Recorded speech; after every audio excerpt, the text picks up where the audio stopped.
America's Heroes Group. It's Saturday, August 20th, 2022, and this is the Roundtable with our partner, Hines VA's Women's Healthcare. You just heard our host, Cliff Kelley. I'm Sean Claiborne, the co-host. Our executive producer is Glenda Smith, and our digital media producer is Ivan Ortega of Scouts Honor Productions, and August is National Wellness Month. We have a great panelist with us today. Her name is Chloe Sterpico.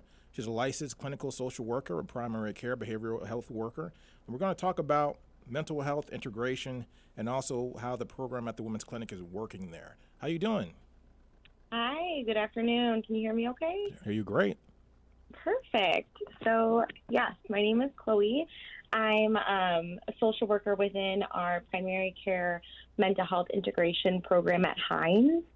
So at Hines, for short, we call that PCBH, so Primary Care Behavioral Health. So if you hear me mentioning that interchangeably, no worries. So I've been with Hines for about 4 years.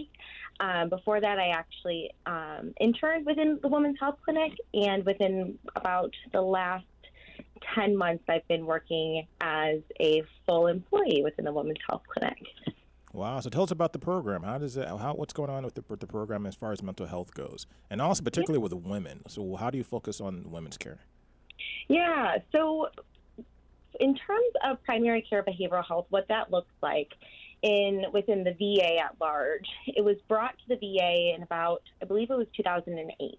And what we do is we sit co-located within primary care settings, and we see patients for any behavioral health or mental health need as warm handoffs.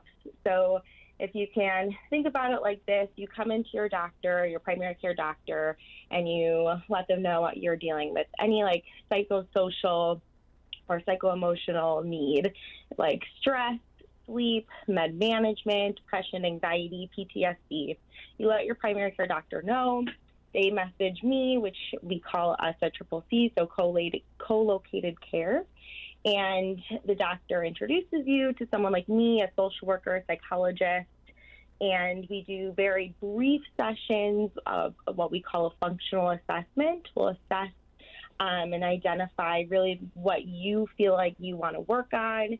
If maybe you're not connected with mental health within the VA, get folks connected.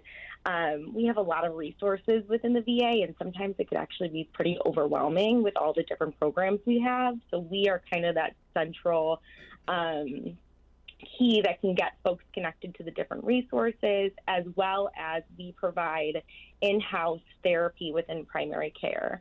So I can see folks usually around 4 to 6 sessions for brief treatment.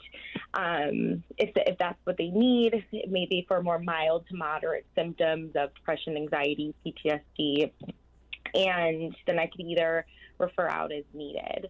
So in women's health, while if you think about it, right, the VA, I don't know if you've ever walked through a VA, it can be a little overwhelming, especially Hines. We're a pretty big facility. This is kind of like a one-stop shop, right? You can go up, we're located on the 12th floor, and you can see, your primary care doctor, your mental health, someone like me, talk to someone about, say, like a med management or antidepressants, all in one place. So it really can help with stigma, and then also just help breaking the barriers of the VA system, allowing folks to be seen same day. Do you see that women are more apt to get help versus men when it comes to mental health? That's a good question, and I don't know if that's the case. I want to say we don't have data on that. I recently read a study back in 2000, at least for primary care. Women were less likely to use PCBH, primary care mental health integration services, although I think it was around, at Hines, we have around 10% of our veteran population utilizing us. Okay. But compared to their male counterparts, they were less likely to use it. But the study showed that if they were to use it, they were less likely to maybe be in need of like specialty mental health care. So they were able to treat their symptoms within primary care, and they were actually less likely to be in need of hospitalization, so inpatient hospitalization. That's interesting because one thing about women in the military is that I think the number is like 25% report sexual abuse, sexual trauma, things along these lines. You would think that would be more utilized by women that are veterans to get some kind of mental health or treatment. Yeah, and in terms of seeking care, I do think lots of female veterans seek care. I think that there just might be barriers into terms of how they seek care, which is why PCBH is a great thing, because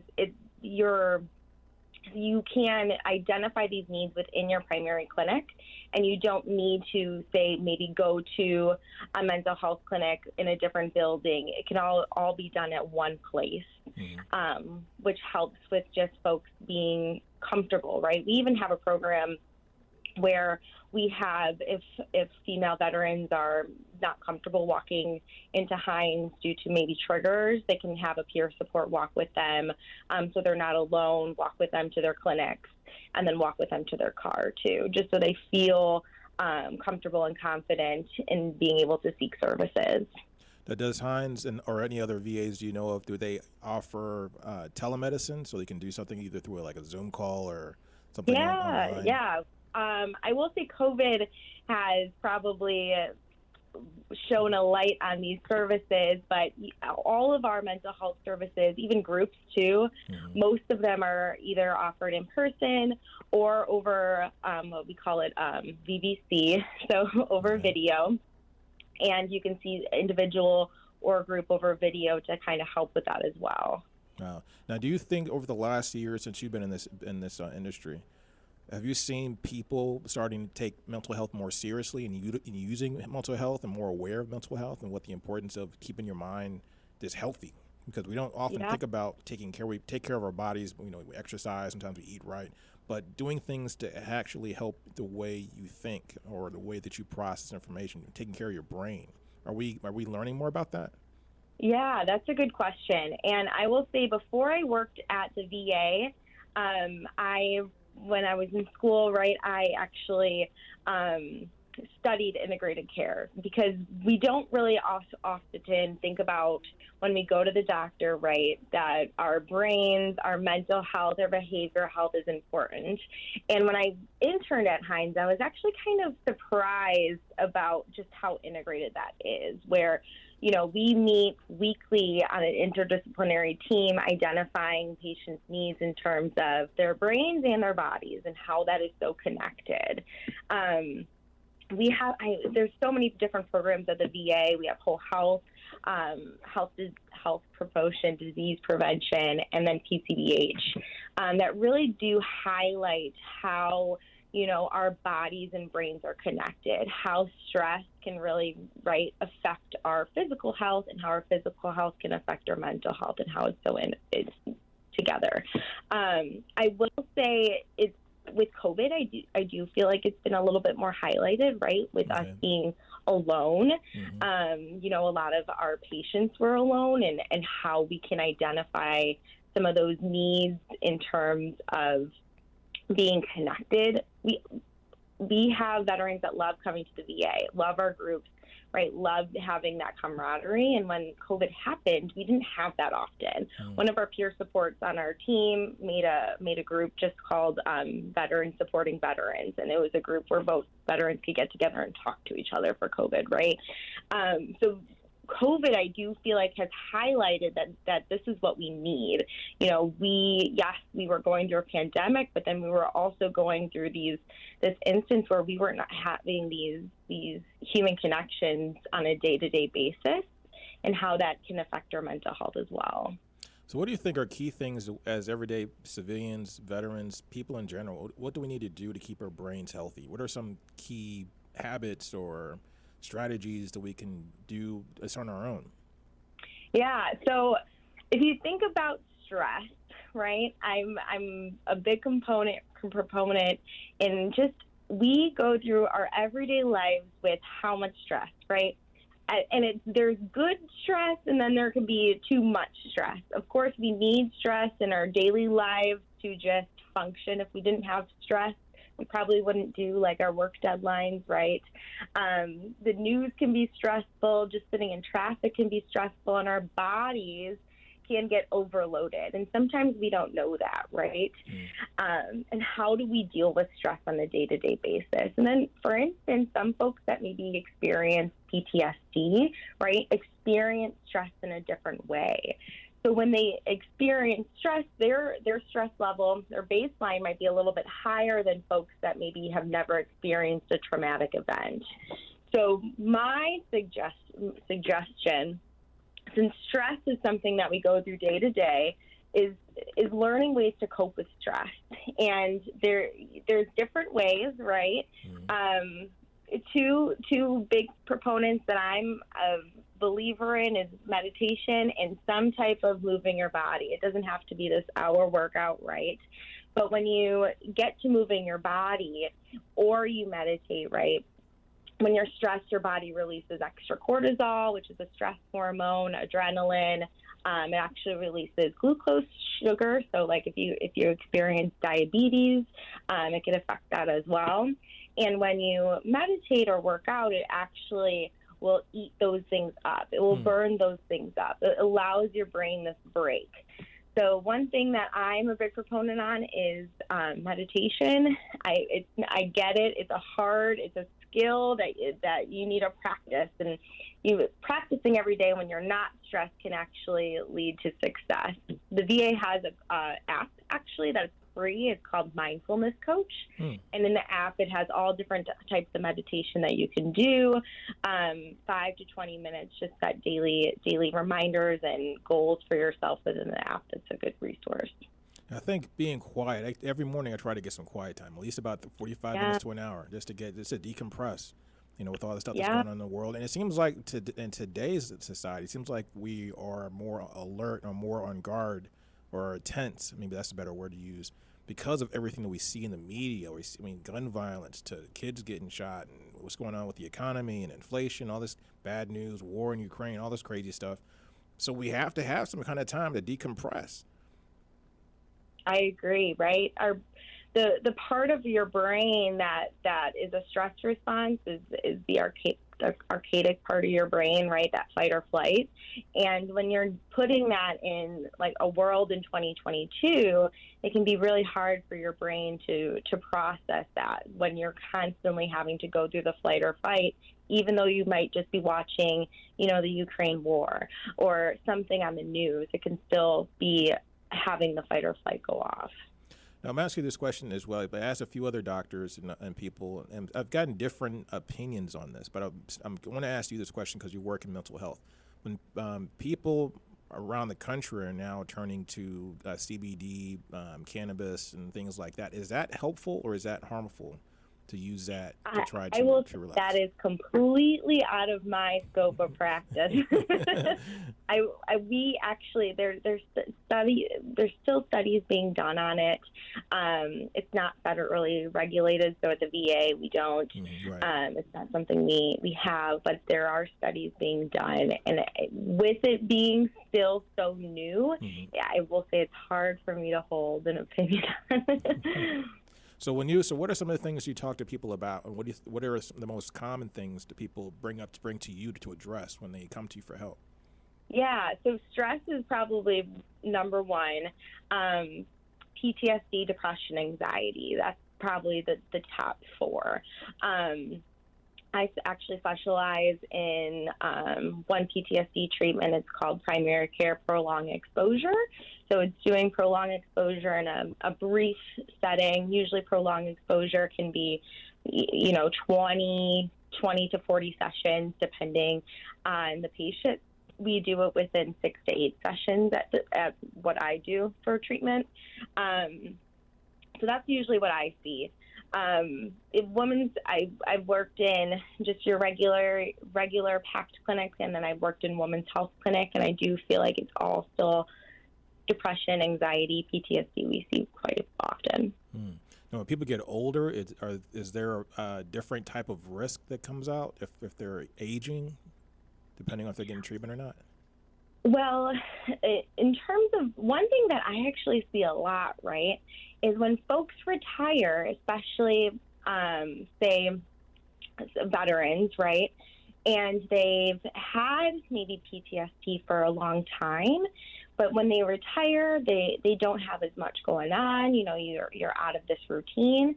I see so many folks having higher rates of PTSD symptoms. So they'll tell me, I haven't really experienced flashbacks for such a long time. Why all of a sudden am I starting to have flashbacks? And I'll say, you're not having this way of avoidance. Avoidance is this huge part of PTSD, right, where we tend to avoid our triggers as long as possible to be able to manage our PTSD. It's a coping mechanism that we learn when we get rid of the avoidance. So with retirement, right, when we're maybe have a little bit more time on our hands, I often see folks that will be re-experiencing flashbacks or an increase in PTSD symptoms because of that. Wow. So that's interesting, because our population, the veteran population, is getting older. And one thing I do notice when I'm around older veterans is that I've heard that before, where they say that for some reason, I guess maybe because they don't have anything to distract them at work, they're not working anymore, they have more time to think about stuff, that it seems like they get a little more antsy, a little bit more tense, a little bit more stressed out, having flashbacks and things like that. So how do you identify your triggers? What's a good way to know when something's going to tick you off? Yeah, sometimes it's hard, right? It's hard to be able to know what might be triggering. Some people know right away, and some people might not really realize that this might be a trigger for them. Usually, like for instance, for prolonged exposure, one part is to write your narrative. For the primary care prolonged exposure, we do writing. Usually for a typical prolonged exposure, it's a recording. And then the second part of that would be to identify like a list, top 10 triggers rated on like 0 to 10. So for instance, it might be like sitting in a restaurant with maybe your back towards the door, or having your blinds open in your house, things like that. And we'll be able to maybe dive a little bit deeper into that and rate them of how triggering they are. And then slowly we expose and build up to maybe the most triggering experience. Wow. Now you mentioned meditation or quiet time, decompressing is a good way to kind of cope and also get your mind right. But what about keeping a journal? Is that a good idea? Yes, I love journaling. I give out journal prompts for homework all the time. Right. Sometimes our brains we're not made to do one thing at a time, right? We're made to be multitaskers, but that can be overwhelming when there's a lot of stuff going on. So when you're able to sit down and journal and kind of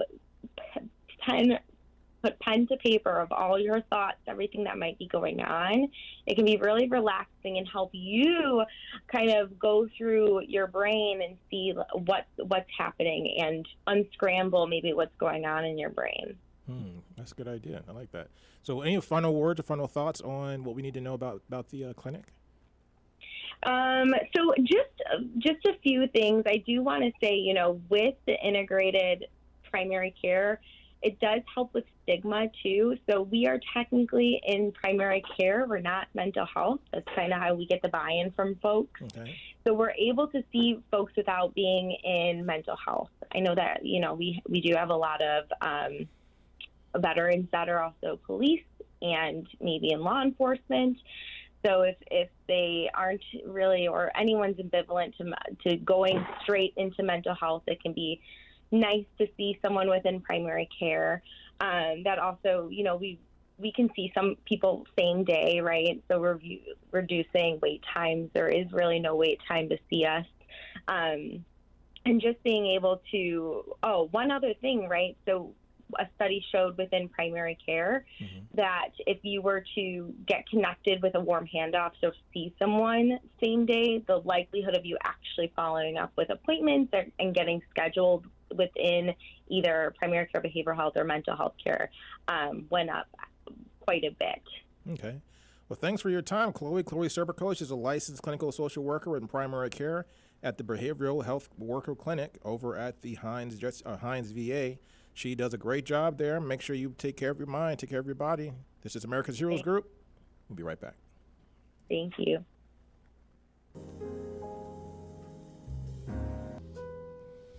And welcome back to America's Heroes Group. This time with our roundtable and our partner, Katz Milanec, Incorporated. Today is Saturday, August 20, 2022. August is National Wellness Month. You just heard our host, Cliff Kelley, at the break. My name is Sean Claiborne, co-host, Army National Guard veteran. Our executive producer is Glenda Smith. Our digital media producer is Ivan Ortega of Scouts Honor Productions. And we have Mr. David Milanec on the line with us right now. He's a CPA and president and founder of Katz Milanec, Incorporated, and a military family member. And we want to talk about a deadline coming up for those of you that might have filed extensions, or maybe you have a corporation or a partnership. September 15th is quickly approaching, and that is a deadline very important to tax filing.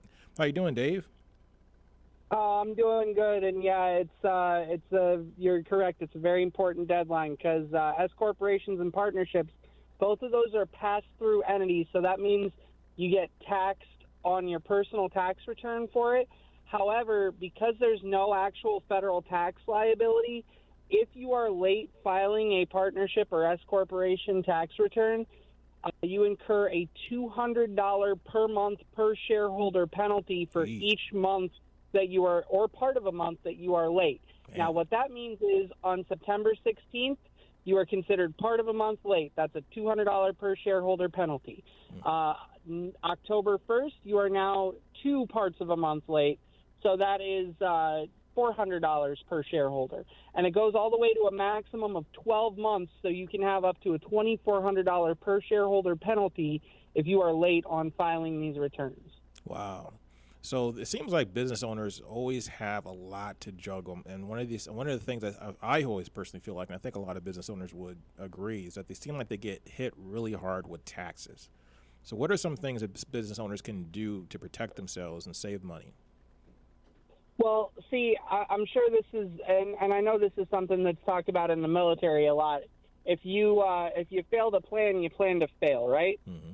So if you are a business owner, right now is actually, yes, you need to get your filings in for last year, but right now is actually the time for this year to start figuring out your tax plan.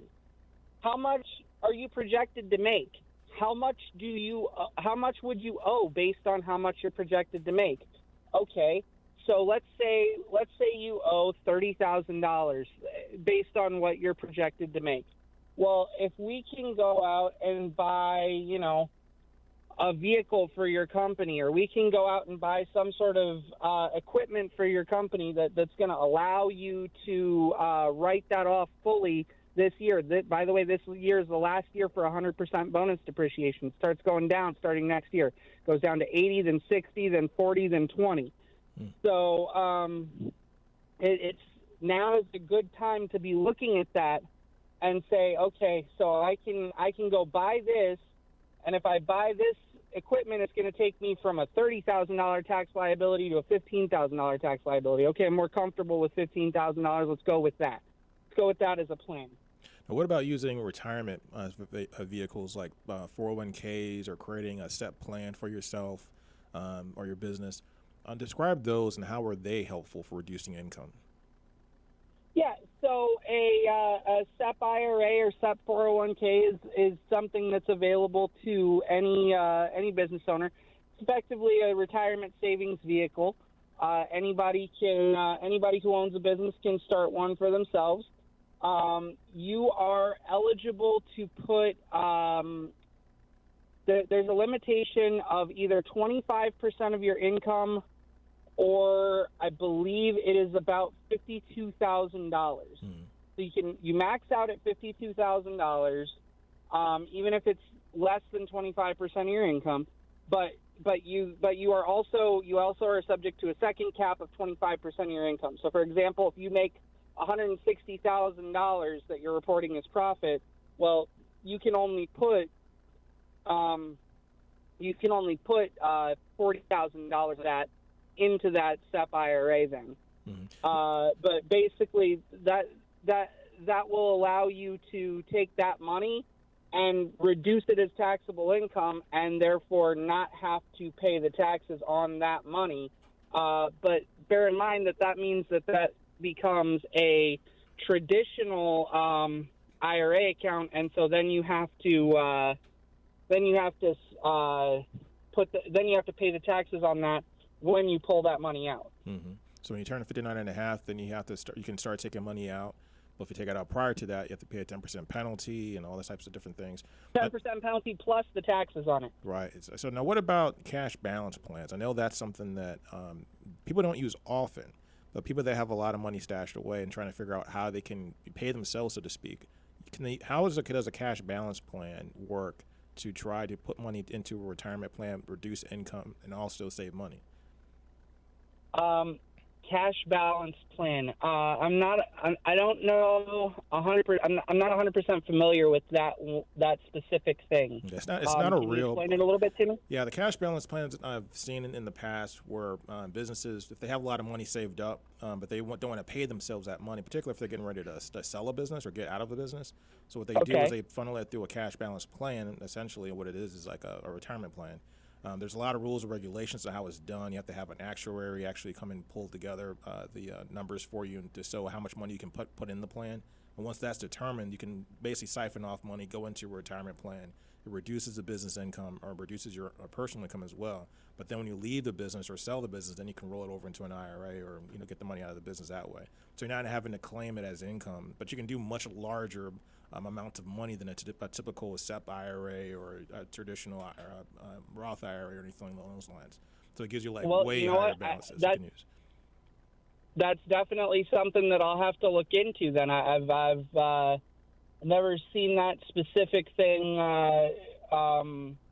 talked about before. In all honesty, I'll have to look into that and see what the advantages are. I mean, obviously, what you're saying is that you'd have a lot more that you'd be able to put in there for like retirement or what have you, and then that way it's also not taxed, which obviously is very advantageous. So yeah, I mean that's definitely something to take a look at and see what can be done there. Yeah, I've only seen it used once in practice, and it was kind of complicated. I remember the people that I knew, they had a business and they sold it. And they were putting a lot of money into it. It was like the balances are way higher. I think it was like close to almost like $1 million or something like that they were able to but it was done over a certain period of time, so many years, of course. So they were able to get more money into a plan without having to claim all that money as income.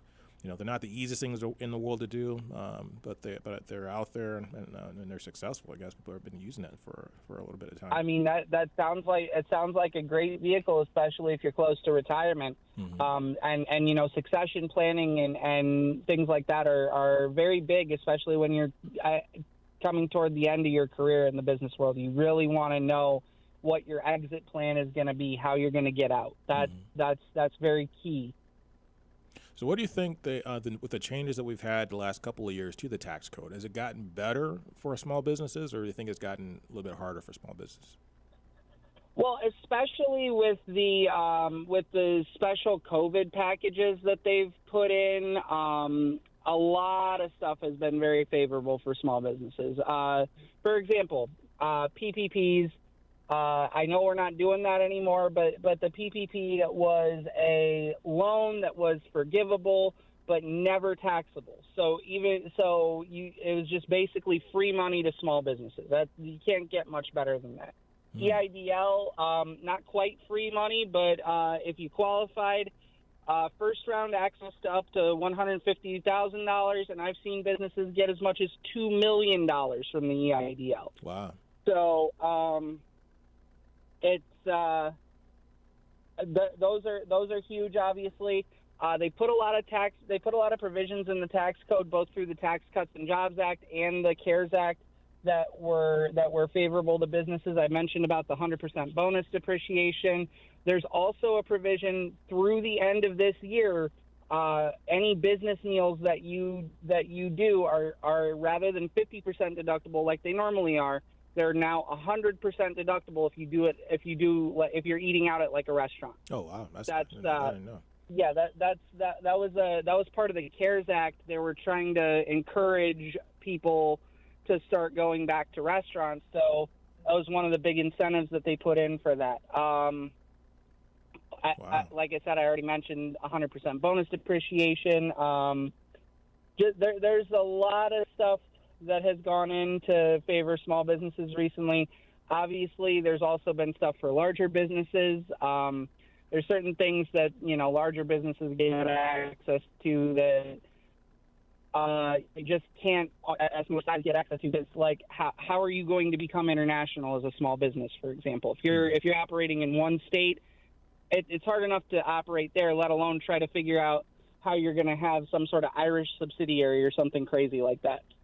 And then one thing, too, I wanted to ask you about, and this is something that, because I hear this all the time from people, people have the idea that as you get older, once you hit some golden age, you don't have to pay taxes anymore.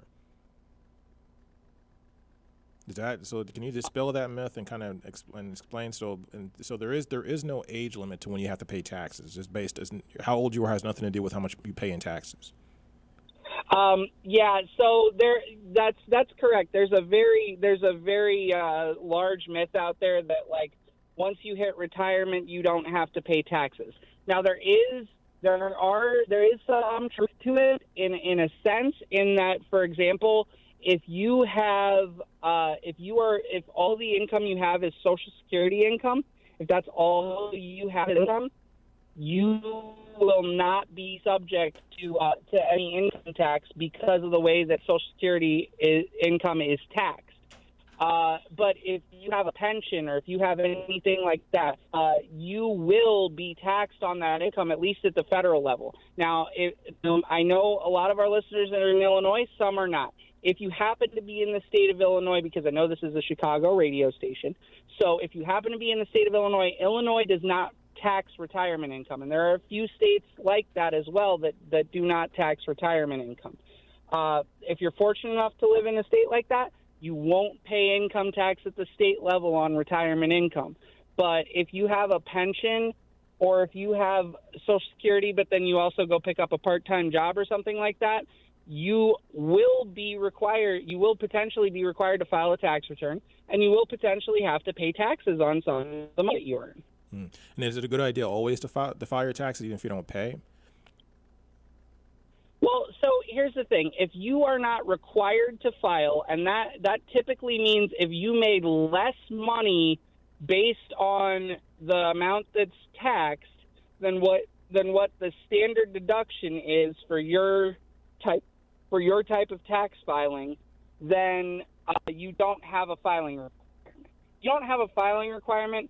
You're not necessarily required. It's not necessarily good or bad to file it, but I always tend to lean toward the safe side of things and say go ahead and file that return, because by filing a return, you're activating something called the Assessment Statute of Limitations, in which the IRS only has 3 years to go back and look at your return and make any changes. If they don't do it in that time frame, they're not allowed to do it anymore. If you leave it here unfiled, they could technically, under the law, go back at any time and file what's called a substitute for return.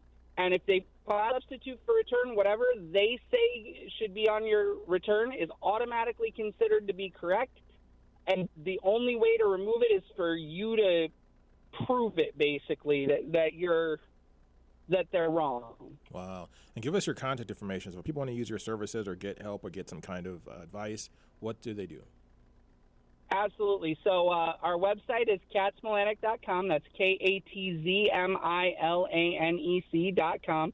And our number is 708-914-8220. I'm going to say it one more time. That's 708-914-8220. If you're coming up against that deadline for the partnership or S corporation extensions, give us a call. We can get you filed. At the very least, what we can do is we can potentially file a zero return and then go back and amend that return so that we're not getting hit with those penalties. That's one way to kind of avoid having the penalties hit you as hard as they potentially could. And then, so people that have like some tax headaches, people that owe money to the IRS, the people that haven't filed in a long, long time, what are some of the things you can do to help those people? So when you are in that situation where it's without a business or an individual, we can file what's called a power of attorney, both on an individual or a business, and that's going to allow us to get the information that the IRS has on you or on your business, and it's going to allow us to represent you before the IRS. So we're going to be able to deal with any issues, and we're going to be able to get all the information. So, like, let's say you haven't filed for 5 years and you can't find any of your records. Well, we can get all the records from the IRS, and we can file the return based on what they're going to expect.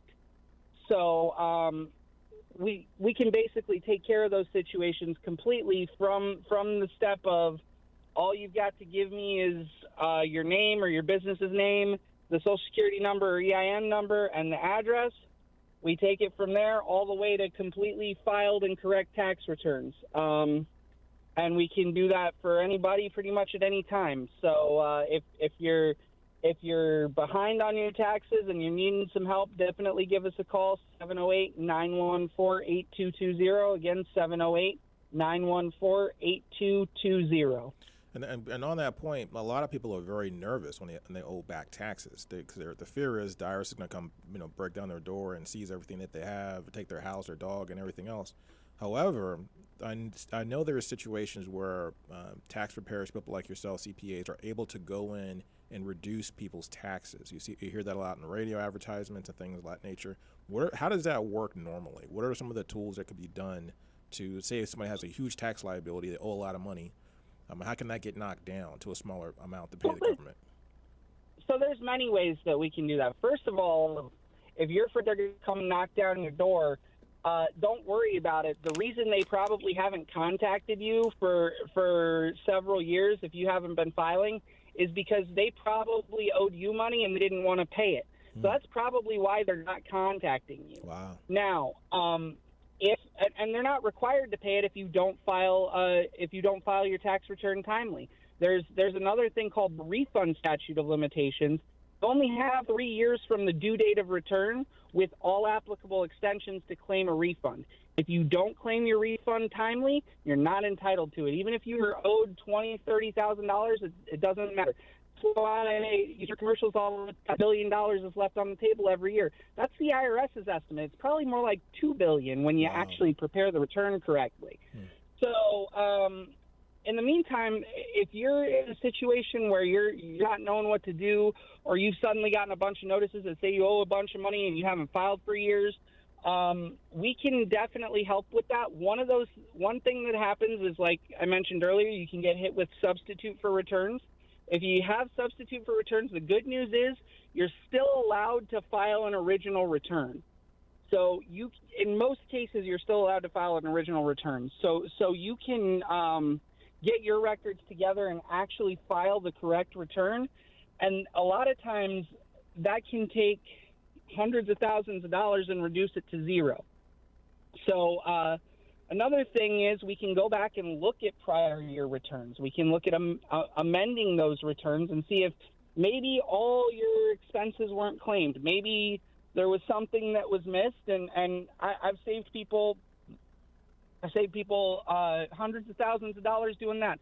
One person, because they had separated from service at their job at the age of 55, after the age of 55, they had been hit with a 10% penalty, and under Internal Revenue Code Section 72, because he met the correct circumstances, he was not subject to that 10% penalty. So I was able to amend those returns and get him $50,000 of penalty money that he had paid in back as a refund. So that's just one example of something that can happen with amended returns. Another option that you have, if you just don't have the money to pay it, maybe you had a business for years and the taxes got to be too much and you had to shut it down because of the taxes, and you just don't have the money to pay it. Well, we can file something called an offer in compromise. Now, I've taken as much as $800,000 of tax debt before and taken it down to where the lowest number I've ever gotten anything down to is $118. Wow. We usually go for $500 though. So you can take 100, 150, 250, however much you owe, you can take it and you can knock it down all the way to like $500. And as long as you file and pay your taxes timely for the next 5 years, and they'll take your refund up to the year of acceptance. So, like, for example, if we got an offer accepted today, you next year when you filed, if there was a refund, they would keep that refund, but the year after, you'd get your refund. So, and as long as you make the payments, obviously, then you're out. And that is so ironclad and so airtight, not even the Supreme Court can open it back up, because there's been cases where they've tried, and the response from the Supreme Court was the IRS entered into a contract for this. We can't do anything about it. That's good to know. So then what are some of the things that people can do to save money and to get some tax credits, to kind of rack up tax credits throughout the year? I know there's some things that changed recently with the new CARE Act and these different acts that came out, particularly with energy savings or energy home improvements on your house. So if you put a new furnace in or do stuff put insulation in your attic, what are some other things people can do to try to save money? So a lot of the tax credits on the individual side have to do with kids. Now, this year especially, there was this filing year and the past tax year was they increased the child tax credit and they increased the child independent care credit. And the way they increased the child independent care credit was normally it's 20% of the monies that you pay with a cap. This year they removed the cap and they took 20% and turned it into 50%. Now, I'm not 100% sure that that's going to carry over to this next year, but if it is, it's a huge break for parents because, like for example, if you have a camp that you send your kids to that was and each of the kids you had to pay $4,000 for, well, now you're getting $4,000 of a tax credit on your tax return at the end of the year. So it's a pretty huge credit for parents that are dealing with, pretty big childcare expenses right now. Another way, obviously saving for retirement helps. Businesses get a lot of opportunities. Really more deductions than credits is really what you're going to get as a business. But you can also do things within your own tax planning that are going to help you. For example, a lot of people with the Tax Cuts and Jobs Act that are homeowners that were used to getting an itemized deduction got written out of being able to get an itemized deduction, in part because of the state and local tax cap, and in part because of the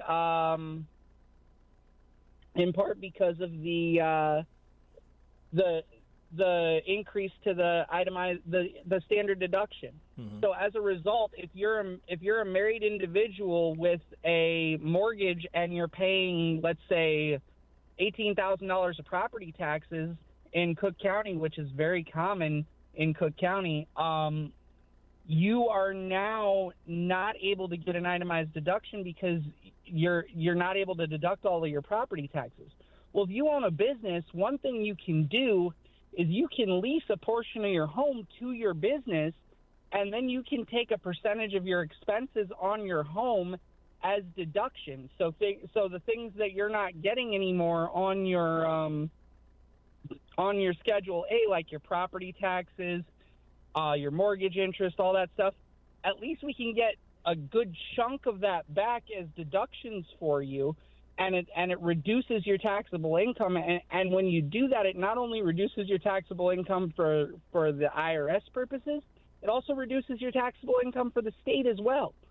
So that actually gives you more of a tax benefit on both the federal and state side. And one more time, give us your contact information so people can get a hold of you.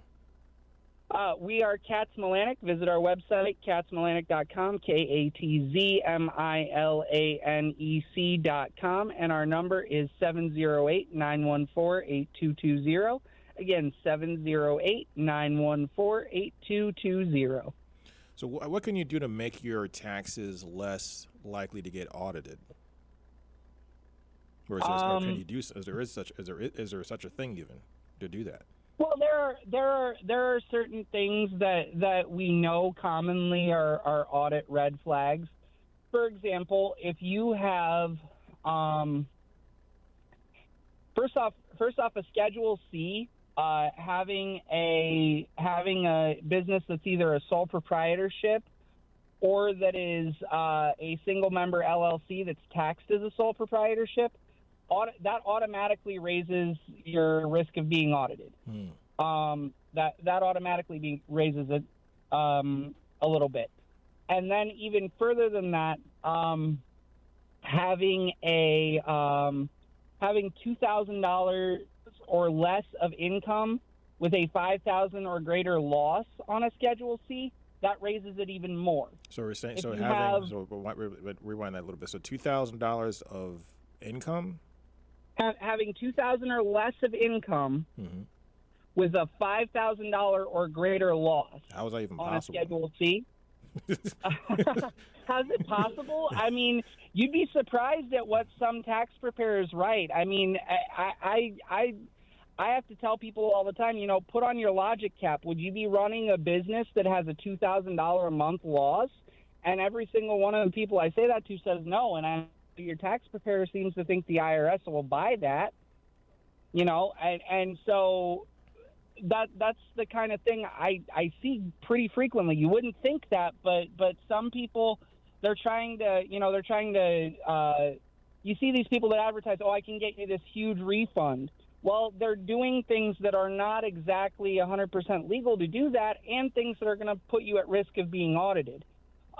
Now, another thing, if you're a business, especially an S corporation, and you don't have wages, I'm sorry? You don't have wages.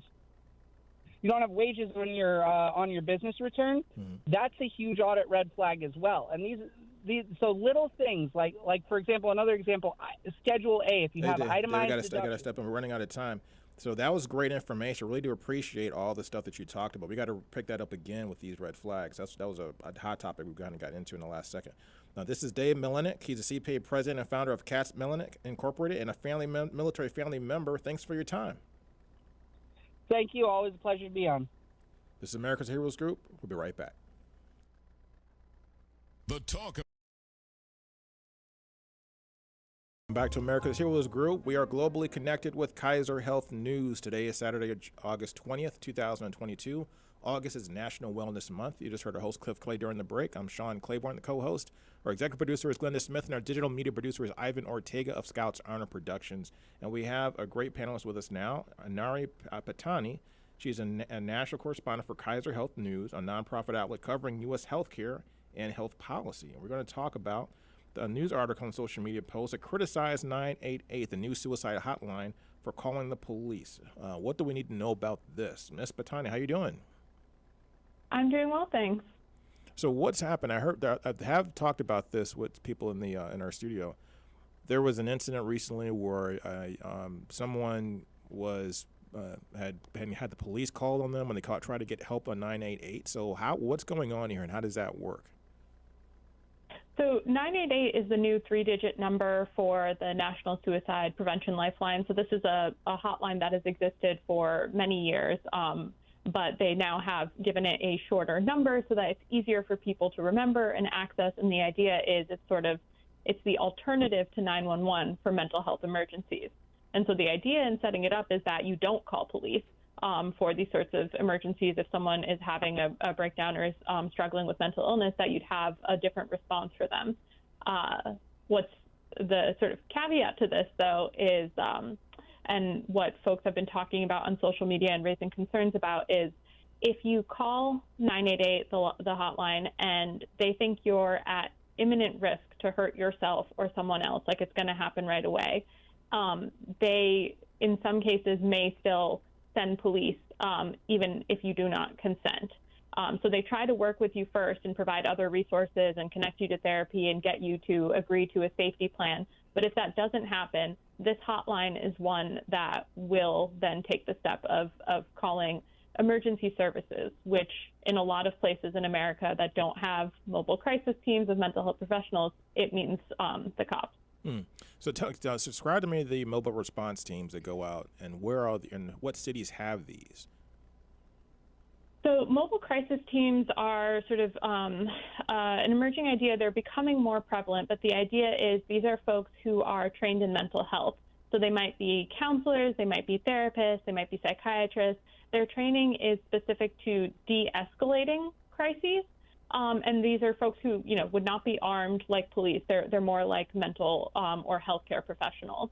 And in some cities, they respond on their own to emergencies like this. In some cities, they respond alongside police or fire or EMS. And it's really, they're popping up in more places. They tend to be in the larger cities, but some, suburbs, some rural areas may have them as well. But it's definitely not universal. And so that's sort of the first hope is if someone's in a mental health crisis and the Lifeline needs to send services to their door, that it's a mobile crisis team. But if you don't have those, then that's certainly not an option. From what I understand, there's only like 2% of calls to 988 typically have some sort of police response or police being sent out to those calls. Does that sound about right? Yes, that's correct. So like I said, the goal of 988 is to not involve police or any sort of emergency services.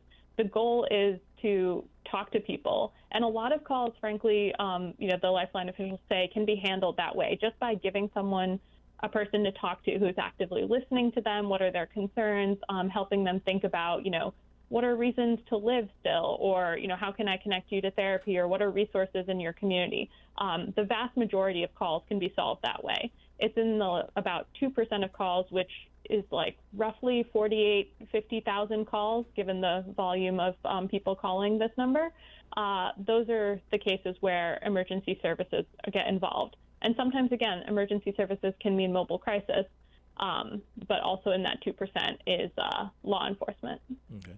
And then is there a difference wherein, is it 988 helpful for a child? If, say, a child was going through a crisis, can a child call 988 versus an adult? How do you handle those two different situations?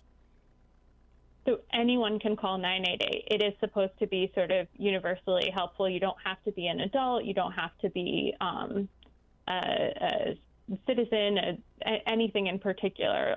They won't ask you information. They might ask you your name just so they know how to address you, but the counselor who answers the call is going to help anyone. And so you can be the person in crisis calling, but you can also be like the friend or family member of someone in crisis and call 988 to get advice or guidance about like how you should help your friend or family member. So it's supposed to be, universally accessible to everyone. Okay. And so are people warming up to 988? Have they been using it more as numbers going up as far as calls you're getting, things like that? Yeah, so in the first week after 988, the new 3-digit number came out, and it just came out last month in July. So the first week that it premiered, the call volume went up 45%. Wow. So there was a huge uptick. That has settled down a little bit since then. And I think in speaking with folks, what they think happened is a lot of people wanted to test out the new hotline, right? If I call it, is someone going to answer? How does it work? Is someone there? That being said, though, there's going to be a lot more awareness campaigns moving forward to let people know about 988. And so a lot of the call centers are expecting, more and more call volume over time. And that's something they are and will continue having to work on to be prepared to answer that volume of calls. So what's the typical call when did you get from 988? I'm not sure if you have that information, or maybe if you work with 988 directly, but when people call in, what are the typical things that they're calling about? So what the 988 folks have told me is, it's sort of a range. So one thing that surprises folks is 35% of calls don't have to do with suicide at all. They're just other mental health concerns that people have. So it might be depression, it might be anxiety, it could be a particular diagnosis, it could just be I'm having a panic attack in this moment, or I've had so much anxiety I haven't been able to sleep for 3 days. So it really can run the gamut. And then of course there's a subset of calls where folks are dealing with thoughts of suicide, and that can again, run a wide spectrum. There are folks who are thinking about it but not actively planning, and they just need someone to talk to. There are folks who are more in danger of harming themselves, and so the Lifeline is really, they do try to train their counselors to be able to manage a variety of different mental, emotional crises. And then what do you think we need to do to get more awareness about mental health so that people are more apt to reach out for help? Do people wait too long sometimes to call 988? So I don't have data on that, but from I've been covering mental health for a while now, and all the folks I've spoken to, yes, I think by and large, in our country, mental health is becoming less stigmatized, but it has been for so long, and it continues to be, and particularly for different communities who might be dealing with other, marginalization, reaching out for mental health care is hard. And so sometimes people are not reaching out until they're at that point of crisis. And it's great that we have 988 as a crisis hotline. But in an ideal world, right, we'd focus earlier when people start feeling symptoms of anxiety or depression, or when they start understanding things are going wrong, they would maybe reach out to, if it's a child, a school counselor or a nurse or something to that effect. If it's an adult, then maybe it's a clergy member, maybe it's family and friends, maybe it's going out to seek a therapist or a social worker or your community health center, kind of whatever those supports are, we'd have more of that. And if we got to it at an earlier stage, then we'd end up with less folks needing a crisis hotline because we could address it earlier. But I think we're still a ways away from that. And it's not just stigma and people choosing to reach out. Of course, it's also being able to afford services, having insurance that will cover those services, having enough providers. We frankly just don't have enough mental health providers in our country to care for everyone who needs it. So there are a lot of other barriers that we need to address. But if we did that, maybe we'd actually decrease the need for 988, which would be wonderful. I'm sure the folks at 988 would agree as well. So what are some of the things you want us to know about 988? What are some of the particular things that you have in your mind to talk about? So people should definitely know that 988 is a resource for everyone. It is 24/7. It is free. It's confidential. The idea is if anyone is in emotional distress, or again, someone in emotional distress, this can be your go-to. So the same way that we learn to call 911 for other emergencies, 988 can be that option. So just letting people know that it exists, I think, is really the biggest first step.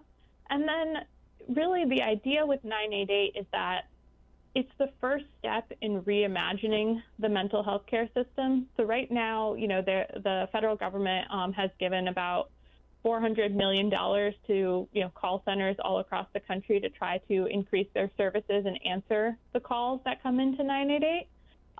But ideally, we would also have what mental health advocates are hoping is that when 988 becomes more prominent and people are using it, we will then start investing in services so that when someone calls, can we refer them to therapy in their neighborhood, in their community, in a way that's accessible? If they do need some immediate care, rather than sending them to a hospital emergency room that, may be overfilled and not able to help them, where they have to stay for days, can we instead have a, crisis stabilization center? It's just like a place that feels more homey and comfortable, where they can stay for a little while with someone who can help them through that point of crisis. So we don't have all those things in place now, but the idea with 988 is to kind of take that first step, and then hopefully that will lead to more funding to create this whole continuum of care for people when it comes to mental health. Do you see a difference with veterans who use 988 or call 988 when you talk to them versus the regular civilian population?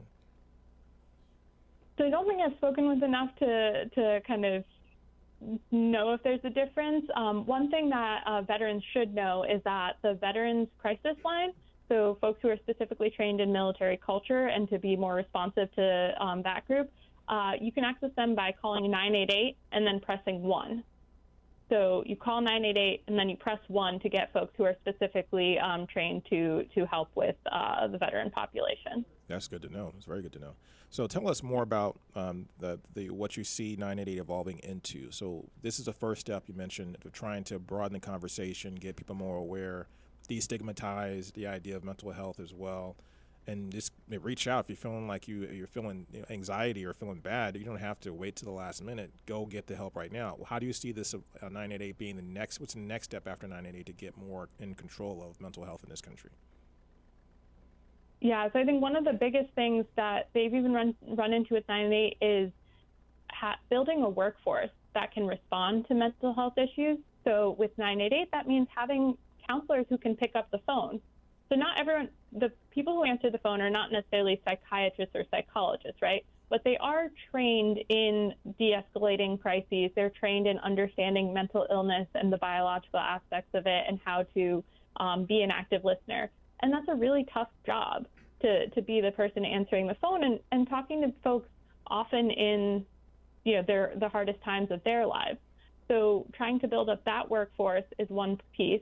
The next step is, the workforce of therapists, and are there therapists who different people can identify with, right? If you're a veteran, do you want a therapist who understands the military background? If you're a person of color, do you want someone who understands what that feels like to be a person of color in America? And X, Y, and Z, whatever your experience is.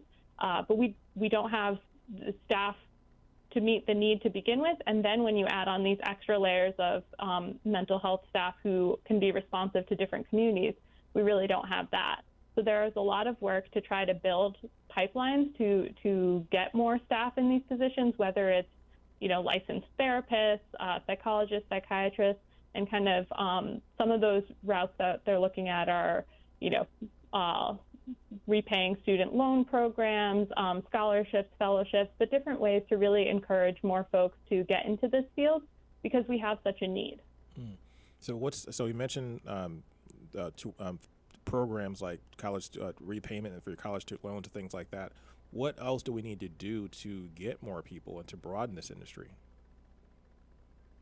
Well, so one of the biggest obstacles that I often hear from therapists is that reimbursement for services, for their services versus, a physical medical doctor tends to be much lower. And so a lot of therapists don't accept insurance because they say it's more expensive for them to process the insurance paperwork than the insurance payments they get back. Wow. And so what they want to fix that is insurance, both public programs through the government and private insurers, to pay rates that are more comparable to what we pay for physical ailments and physical care.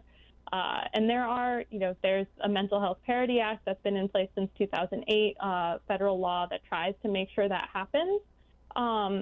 But enforcing it is hard, and that's still something that folks are working on. So that's kind of more of a policy funding piece that needs to be fixed. But that would help therapists draw more people to the field, keep them in business, and make sure that they take insurance so that if you or I or someone goes to them, that person doesn't have to pay out of pocket, because then a lot of patients can't afford therapy. Wow, that's something I didn't realize. I mean, so therapists and people that work in this field are not even using or accepting insurance because it pays too little. That's crazy. Yeah, a lot of therapists are doing that. Wow. So what else do we need to know about this topic, particularly 988, and the benefits that it provides to the community? Yeah, I mean, I think the idea is that this is for everyone to reach out when you need anything. And one thing that a counselor said to me is, what's a crisis for one person can be totally different from another person. So people shouldn't think if I call the line, it's not bad enough yet. I don't need to call the line. Someone else needs it more than me. That's not what they're hoping for. They're really hoping that folks reach out, even if it is earlier, or what may feel like. Don't talk yourself out of it. Essentially, don't tell yourself your problem is not big. The Lifeline is there to help folks, and they do really want individuals to call. It's not just for the absolute worst crisis you can think of. It's meant for people in any level of mental health, emotional distress to call and have this resource. So going back again, making sure you don't wait to the last minute or the 11th hour to try to get help. Get help when you need it. Get help when you feel like you need it. Because that's probably one of the things that people are having in the back of their head.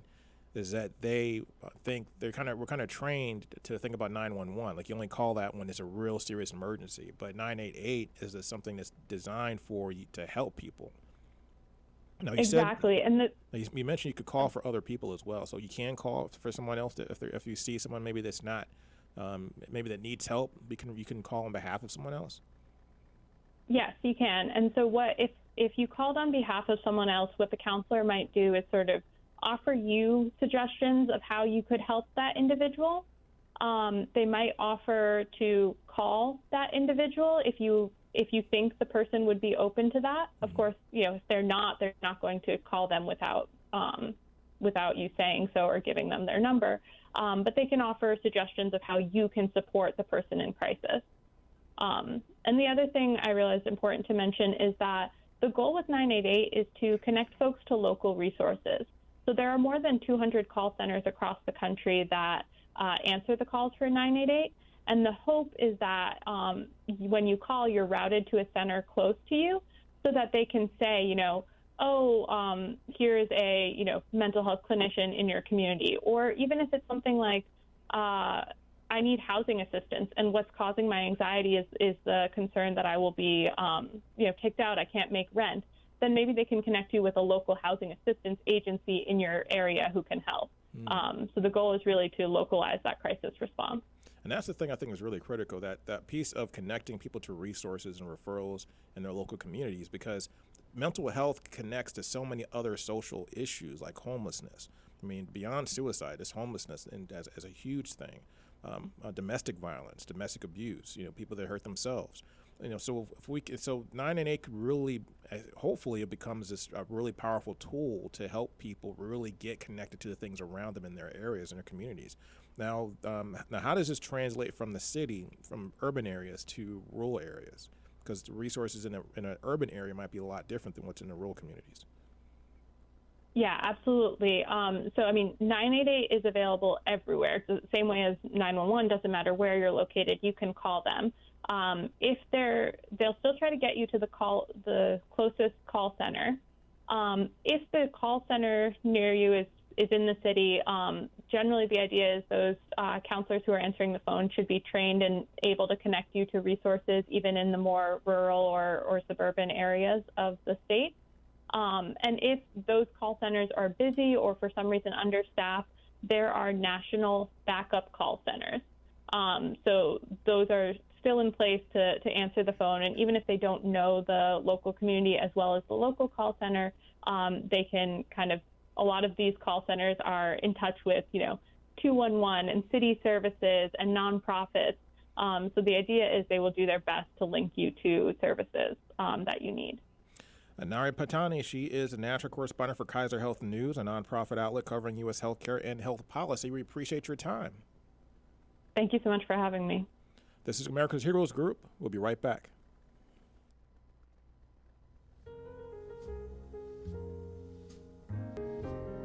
And welcome back to America's Heroes Group, our roundtable with our partner, National Nurses United.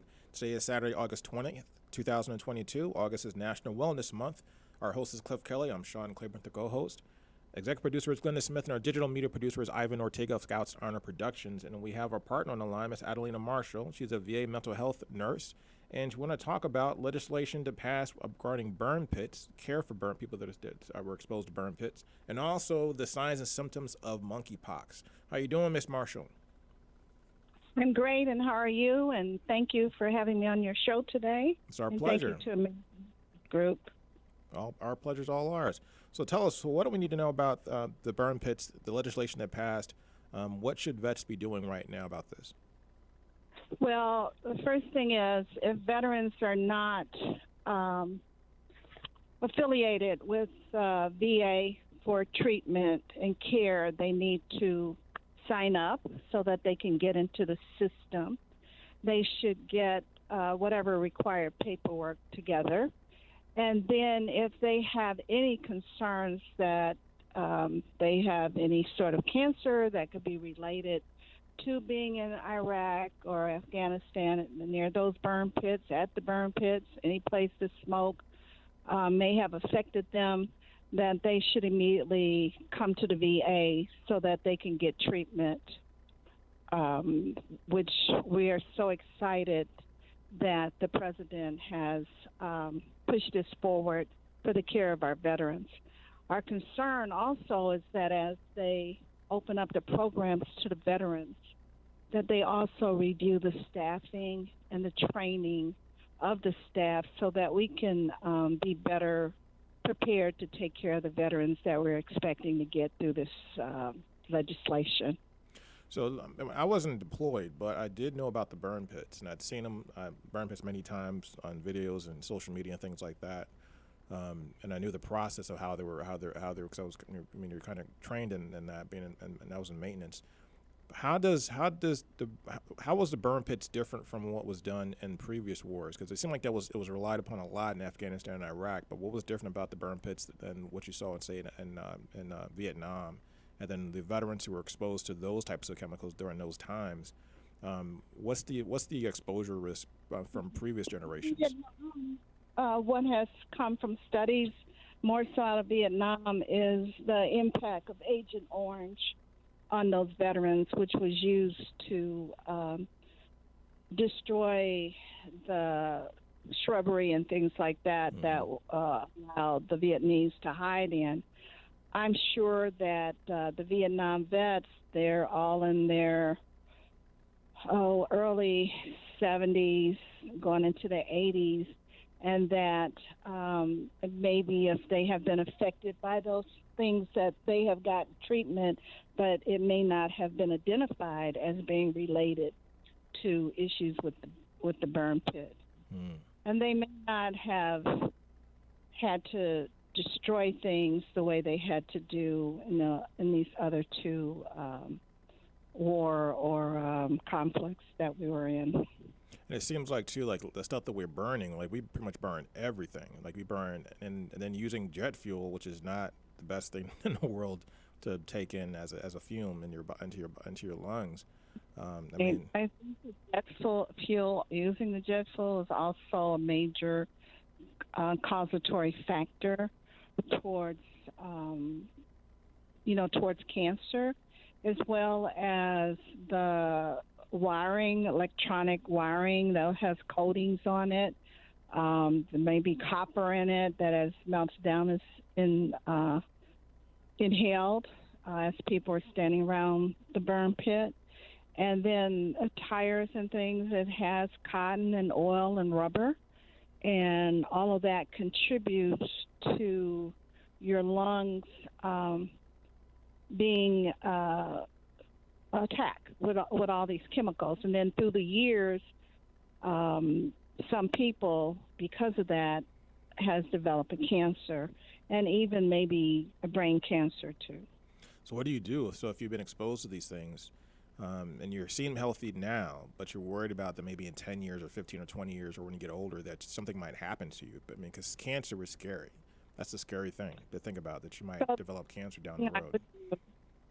First thing I would encourage anyone to do is to register at the VA and go in and get everything documented, get your orders to show that you were there, because even during Vietnam, I think a center in Kentucky burned, and a lot of Vietnam vets had a problem being able to verify certain aspects of where they were deployed to. So we even recently learned about, Navy who carried Agent Orange to these areas that were also exposed to. It wasn't just the veterans on the ground who were fighting the soldiers and the Marines and everything. It was also, they're also finding out that there was many of the soldiers who participated in handling these items one way or another, that perhaps they weren't properly covered and had the proper equipment to handle these items.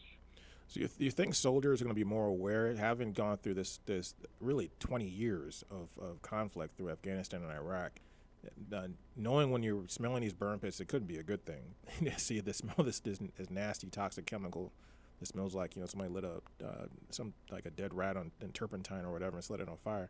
I mean, the thing is, are veterans and service members in the future going to be more cautious, or maybe not the word cautious, not the right word, but maybe even more hesitant to think about joining the military, or maybe being more scared about what they're touching and what they're around, what they're exposed to? I think just like the workplace environment, that when OSHA identifies something as being a hazard, these situations have been identified, and that they will probably, the Pentagon, hopefully, or whoever's in control of all this, will look at what they're purchasing, what these items are made out of. Do our soldiers, including all branches of the military, have proper gear to work with these things? So I think every situation provides a learning curve, and make the military, American public, soldiers all over the world to be more aware of what is going on. So now I think, looking back at my time in the military, I mean, now I start thinking about, wow, maybe it's a good idea to pack your own PPE, your protective equipment. Make sure you have, masks. You have a gas mask that you're issued, but maybe having, respirators, that you can get from Home Depot, whatever. Order respirators and have that part of your equipment, your own personal equipment. Because a lot of the equipment you have when you're in the military, you purchase on your own. You get it for yourself because it makes you more comfortable, and then it makes it easier for you to do your work. Buying your own PPE might be something we got to think about now. Well, I'm glad that you brought that up, because I think a PPE is something maybe every household should have, because you never know what may come up. Even if you're traveling or something, you don't know if you're in a hotel, it might catch fire or maybe attack, and you put that equipment on. It gives you a fighting chance. So it's something to think about. I've traveled a lot in my prior job, and we're always concerned about things happening and stuff. So and that's a good thing, I think, to maybe everybody buy one and keep it. Or if you're traveling a lot, your exposure goes up just to carry it. And I'm sure the family of the military, our military men and women, they'll be looking at and making sure they have everything that they need so that they can come home safe. And then there's a registry as well for burn pits. So people are supposed to call the registry to let the military know that they have concerns about exposure? Yeah, but I would, even if I don't have immediate concern, even though I'm not having any signs and symptoms, brain cancer kind of sneaks up on people. It may start with a headache. They may get, the eyes burning, something to let them know is something is happening. And sometimes people don't follow up. They'll just go take a Tylenol and, it'll be okay. And it might clear up for a minute and then it comes back. But they need to be really aware of any changes in their body. I always feel your body's going to let you know what's going on. Hey, wait a minute now. Let me tell you about this. This is what the body is going to talk to you. And, I keep having these headaches now. You need to go see about it. So I would say if you have any symptoms, don't just blow it off. At least come and get it documented. Maybe like your way you walk, you could be off balance. You can have memory loss. It might come back to you, but, you can't maybe think of something in the moment. Maybe what you're normally doing, you're not doing it right. All of those can be signs that you might have an issue in your brain. So any of that, I would, I would come in and see about it. So tell us about this monkeypox. First of all, what is monkeypox, and then how is that impacting veterans in the VA system? So monkeypox is in the family of the smallpox, and is really impacting people with immune compromising conditions. So anybody who may be living with HIV, hematologic malignancy, like if you've got leukemia or something, organ transplant, stem cell transplant, chemotherapy, radiation, high doses, if you're on a high dose of cortisone. Some people who are asthmatic and have other breathing problems, or kidney problems, they may be on high doses of cortisone. You might have an autoimmune disease. You might have an immunodeficiency as a clinical compound or part of that. So, pregnant women are pregnant or breastfeeding, and patients with disease that increase risk of strictures or fistulas, such as inflammatory bowel disease. So anything that is affecting your immune system, even though you're healthy, even healthy people can come down with it, but it's most likely will affect those that have these anti-immune disease situations. Now, was this a sexually transmitted disease, I understand, or how was it transmitted?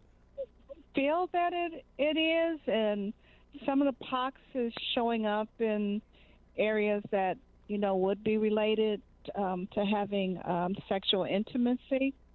So one thing I would encourage is that they do have protective sex, and because right now you don't know, it's showing up. Basically, the largest number is in San Francisco right now, but it is spreading.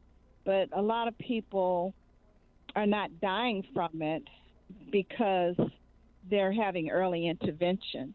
But the treatment is more supportive. It has to be reported to the public health department. And then for you to get the treatment for the smallpox vaccination, it has to be approved by the FDA. So they want to have it where it's just going to be approved for emergency use right now, and they're working on getting that. They're asking for emergency usage. So the smallpox, is that curable, or is it something you live with forever? Well, the monkeypox is something that they say it kind of will hit you and then leave. So the intubation period is about 20 days, but it can be up to 121 days. So if you're starting to have any kind of, even a pimple, it could look like it's a pimple, but actually it could be monkeypox. So if you do, then you should really isolate yourself, make sure that it's reported, and then let your personal care doctor know so that they can get you diagnosed and treated. But once you're treated, can it come back, or is it something that once it passes, you're pretty much okay? Well, from the things that are out already, you will be okay, but we don't know what the long-term possibilities of this is. And can you get reinfected? Oh yeah, you can probably get reinfected because a lot of those vaccines, they only have a certain amount of years that is good for. So these are things that they need to discuss with the doctors and with specialists. And I'm sure if anyone comes down with monkeypox, that they will be seen by infection specialists. So once you have monkeypox, or say you get the vaccine, which is you're saying it still has to be approved, how effective is a vaccine to keep you from getting monkeypox if you're exposed to it? Well, this is what's happening now. A lot of people who have the, immune deficiency problems and stuff, they are encouraging them to get vaccinated to prevent them having it. And it's fairly effective, the vaccines that are out? Yes, it's very effective. Okay. And then what's the process like if you have monkeypox and it gets, say you have a bad case of it, what can that person expect, and how serious can that be? They say it's very, very painful. So far, there's on record that I'm aware of, only one person has died from that, but that is very, very painful, and that it will run its course, but it may also leave scarring. So is it kind of like a rash, or? No, it is raised like pimples, like you got a pimple, is like a super pimple, and it will show up around the contact areas, like if anyone's participating in oral sex or anal sex, it will show up in those areas. So it almost sounds like measles or something like that. Is what it sounds like. Yeah, but it looks a lot worse. Wow. It's really bad. Wow. So what are some of the things that we could be doing every day to improve our immune systems, to help us fight some of a lot of these diseases that seem like they're popping up all the time now? So we're getting hopefully got rid of COVID, or it seemed like we're kind of controlled COVID. It's still out there, but we're dealing with it now. Now we got monkeypox. Yeah. So what happened with COVID? The more people who got vaccinated against it, it has helped to decrease the amount of people who are getting it, even though many people who've been vaccinated are getting COVID, but the outcome is much better than in the beginning. And so the same with monkeypox, you have to, make sure your hygiene is really good, that you're washing your hands, be mindful of any exchange of bodily fluid, kind of same things we used to discuss when AIDS, HIV started. You want to be mindful of changing any bodily fluid. Some people are stating that they're going to be wearing more long sleeve tops so that they have less body exposed to the infection. So every day we'll be hearing more and more, so the public needs to just read up on it and stay aware, read the site of the CDC so that you'll become aware, and the VA will put out information also for our veterans. So bodily fluids is one thing we have to watch out for. So is monkeypox something that you can catch other than through sexually transmitted means or sexual contact? Can you get it from touching someone, or?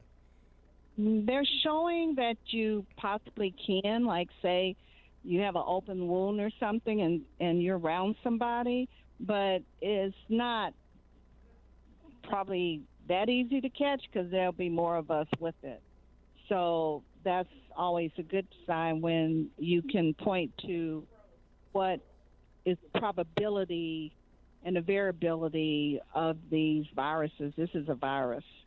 Your immune system is the same thing we talked about with COVID. Make sure you're eating right, that you are, just taking whatever you need to build up your immune system. Good food. Make sure you're maintaining good health.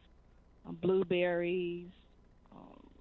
They got a number of things out that will contribute to improving your immune system. So antioxidants and things along those lines, making sure you're eating a lot of vegetables, green leafy vegetables. Green leafy vegetables, fruit. Right now, we have a lot of seasonal fruit that will help us to improve our immune system.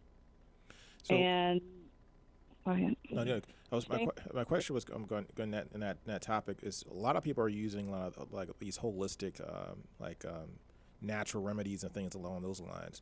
Where do you fall on natural remedies versus using medicine, like prescription medication particularly? My personal take on this, I believe in holistic medicine as well as traditional medicine.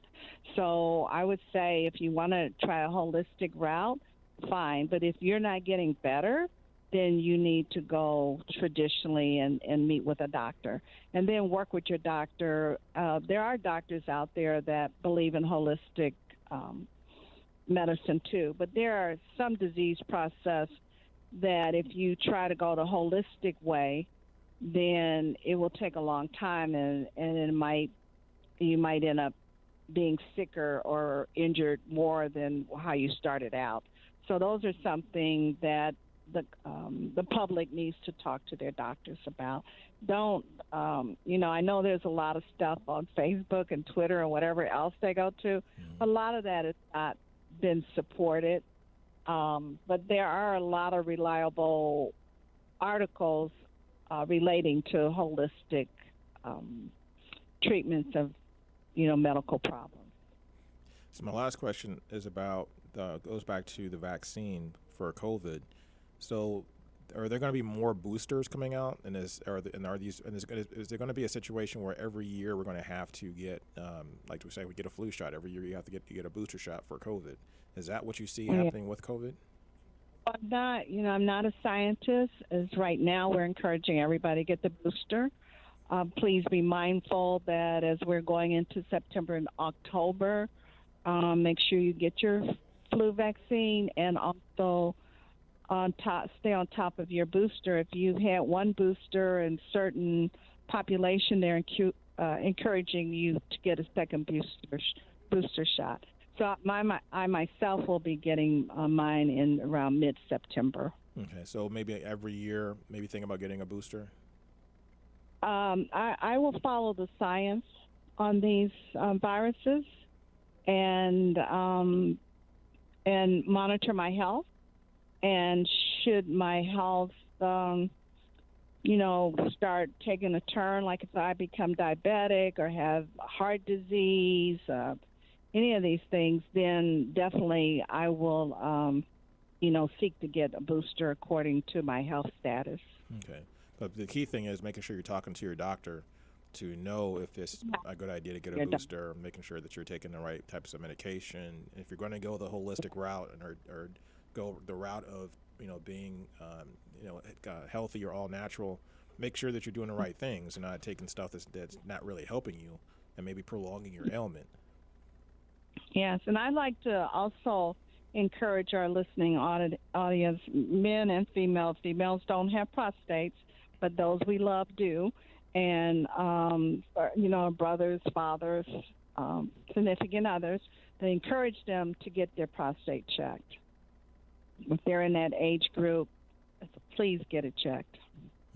So are we seeing, I don't know if you have this information yet, but are we seeing, are we ready for the next flu season? Are we seeing anything on the horizon, like any spikes in COVID cases? And now we're moving into fall? Actually, our census with COVID cases in the area that I'm in, the Chicago area, is down some, but it could spike. We're getting ready to go into another holiday period on the 5th of September. So anytime that we're around a group of people, I'm seeing the public is getting a little lax about wearing masks, and, they feel comfortable, but people also have more knowledge about how COVID is spread. But I would encourage you, if you're in any large group, to have a mask on. My husband and I still mask when we go to the grocery store. If we're at a restaurant, we wear our masks. Inside, we have to take it off to eat, but we try to make sure our table is not in a crowded area. We tend to go later in the day or earlier in the evening for dinner where there may not be as many people. So you have to kind of think strategically on how you're going to protect your health. Ms. Adelina Marshall, I appreciate your time. Thanks for all the information you've given us. Thank you. Thank you for having us. My pleasure. Great partners, National Nurses United, great partners. And Ms. Adelina always gives very significant information and resources to our audience regarding what they need to do to keep themselves healthy. So bravo. Nurses make the difference. Thank you all to our partners and great panelists for a great show today. Thank you to our global listening audience for listening and watching us live stream on Facebook and YouTube, our YouTube channel, America's Heroes Group. You can find our podcast, YouTube, search America's Heroes Group. Any questions or concerns regarding information and resources you need, please feel free to call our office 24/7, 312-803-2618. We're located at 155 North Wacker Drive, Suite 4250. To the best co-host in the world, Mr. Sean Claiborne, our digital media producer who makes it go, Lady J, who does it from the control room here at WVON. To you, our global listening audience, we couldn't do it without you. You are the reason we get audience connected to information that they didn't have. That's what America's Heroes Group. We connect the disconnected. Have a blessed weekend.